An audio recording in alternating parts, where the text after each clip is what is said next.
Saudi അറേബ്യയിലെ Dammam ആസ്ഥാനമായി പ്രവർത്തിക്കുന്ന നവോദയ സാംസ്കാരിക വേദി മുൻമന്ത്രി കോടിയേരി ബാലകൃഷ്ണന്റെ സ്മരണയ്ക്കായി ഏർപ്പെടുത്തിയ പുരസ്കാരത്തിന് പാലക്കാട് എലവഞ്ചേരി സ്വദേശി എസ് ഷാബുമോൻ അർഹനായതായി ജൂറി ചെയർമാൻ കേരള സർവകലാശാല ശാസ്ത്രജ്ഞൻ ഡോക്ടർ ജിജോ പി അലക്സ് വാർത്താസമ്മേളനത്തിൽ പറഞ്ഞു.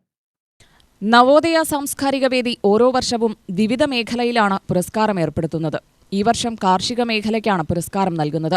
കാർഷിക മേഖലയിലെ വ്യക്തിവികാസം, സാമൂഹിക വ്യാപനം, വൈജ്ഞാനിക വ്യാപനം, കാർഷിക കൂട്ടായ്മ എന്നിവയാണ് പുരസ്കാരങ്ങൾക്കായി പരിഗണിച്ചത്. കാർഷിക മേഖലയിലെ നവീന ആശയങ്ങൾ ഉപയോഗിച്ച് പുത്തൻ ഉണർവുണ്ടാക്കിയ ഷാബു കാർഷിക കൂട്ടായ്മയിലും സജീവമാണ്. 1 ലക്ഷം രൂപയും ഫലകവുമാണ് പുരസ്കാരം. കളക്കാട്ടുകുറിശി സ്വപ്ന ജെയിംസ്, ഹരിപ്പാട് പാലക്കുളങ്ങര മഠം വാണി എന്നിവർ ജൂറിയുടെ പ്രത്യേക പരാമർശത്തിന് അർഹരായി. പിണറായി പഞ്ചായത്തിലെ പ്രവാസി തളിർ കൃഷിക്കൂട്ടം കർഷക കൂട്ടായ്മയായും കഞ്ഞിക്കുഴി പഞ്ചായത്ത് ആലത്തൂർ നിറ കാർഷിക പദ്ധതി എന്നിവയും ജൂറിയുടെ പുരസ്കാരത്തിന് അർഹരായി. TS Vishwan, doctor Shuddhodanan, doctor TK Sivadas എന്നിവരാണ് വിജ്ഞാന വ്യാപന പ്രവർത്തനങ്ങൾക്കുള്ള പുരസ്കാരത്തിന് അർഹമായവർ. മറ്റുള്ളവർക്ക് മൊമന്റോയും സർട്ടിഫിക്കറ്റുമാണ് പുരസ്കാരം. പുരസ്കാര വിതരണം ഓഗസ്റ്റ് 2-ന് ഒറ്റപ്പാലം മനുശ്ശേരിയിൽ നടക്കുമെന്നും ജിജു പി അലക്സ് പറഞ്ഞു. ഏറ്റവും നവീനമായ കാർഷിക വിജ്ഞാനത്തിൻ്റെ സാധ്യതകൾ ഉപയോഗിക്കുന്ന കർഷകരെയും കർഷക കൂട്ടായ്മകളെയും അതുപോലെ തന്നെ ഗ്രാമപഞ്ചായത്തുകളെയും ഈ വിജ്ഞാന വ്യാപനത്തിൽ പങ്കെടുക്കുന്നവരെയും ഒക്കെയാണ് നമ്മൾ പരിഗണിച്ചത്.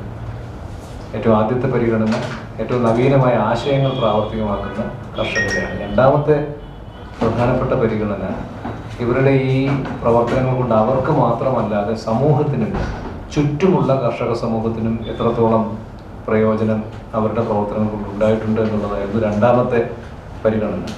മൂന്നാമത്തെ പരിഗണന നമുക്ക് അറിയാവുന്നതുപോലെ പലപ്പോഴും പല കാര്യങ്ങളും വളരെ ആവേശത്തോടെ തുടരുകയും അത് പെട്ടെന്ന് അവസാനിപ്പിക്കുകയും ചെയ്യുന്നതിന് പകരം കഴിഞ്ഞ കുറേ വർഷങ്ങളായി അത് സുസ്ഥിരമായി നിലനിൽക്കുന്നുണ്ടോ, എത്രത്തോളം ഭംഗിയായിട്ട് അവർക്കതിന് തുടർച്ചയുണ്ടാക്കാൻ കഴിയുന്നുണ്ട് എന്നിങ്ങനെയുള്ള 3 മാനദണ്ഡങ്ങളുടെ അടിസ്ഥാനത്തിലാണ് ഈ അവാർഡ് നിർണയ കമ്മിറ്റി നേരത്തെ സൂചിപ്പിച്ച അപേക്ഷകളിൽ നിന്നും അവാർഡുകൾ നിർണയിച്ചത്.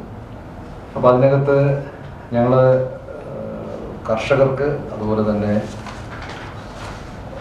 കർഷക കൂട്ടായ്മകൾക്ക്, ഗ്രാമപഞ്ചായത്തുകൾക്ക്, അതുപോലെ വിജ്ഞാന വ്യാപന പ്രവർത്തനം നടത്തുന്നത് എന്നിങ്ങനെ ഇത്രയും പേരെയാണ് നമ്മൾ ഇതിനു വേണ്ടി പരിഗണിച്ചിട്ടുള്ളത്. കൺവീനർ മോഹനൻ വെള്ളിനേഴി, രക്ഷാധികാരി ഡോക്ടർ രശ്മി രാമചന്ദ്രൻ എന്നിവരും വാർത്താസമ്മേളനത്തിൽ പങ്കെടുത്തു. UTV news, Palakkad.